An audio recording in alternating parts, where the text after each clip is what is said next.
لوگ پیڑے کھا رہے ہوتے ہیں. ایسے بھی لوگ ملے ہیں مجھے ملیشیا میں جی, کما رہا ہے لاکھوں لاکھ روپے کما کے بھیج رہا ہے, پیچھے بھائی سٹے لگا رہے ہیں اس کی آمدن سے, چرس پی رہے ہیں بیٹھ کے. وہ بیزار آئے ہوئے کہہ رہے یار مجھ صاحب میں نہیں بھیجوں تو مصیبت ہے, اور بھیجوں تو وہ پیچھے سٹے چل رہے ہیں. تو فری پھوکٹ کی کھا رہے ہوتے ہیں لوگ. تو آپ کی مرضی بھائی, آپ سعودیہ میں جاب کرو, آپ انڈیا اپنے ملک چلے جاؤ, آپ کی مرضی ہے.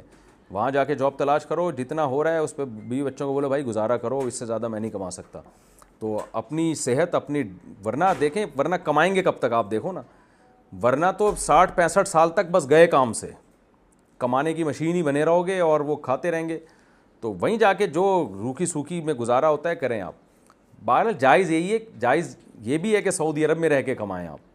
میں جائز ناجائز کی بات نہیں کر رہا, میں تو آپ کے پیچھے گھر والوں کو مشورہ دے رہا ہوں کہ اس بندے کا خیال کرو, جو بھی اس ٹائپ کے جتنے بھی بندے مارکیٹ میں ہیں ان کا خیال کرو, اور ان سے بولو کہ آ جاؤ بھائی یہاں جو روکی سوکھی ہوگی ہم مل جل کے کھا لیں گے. اللہ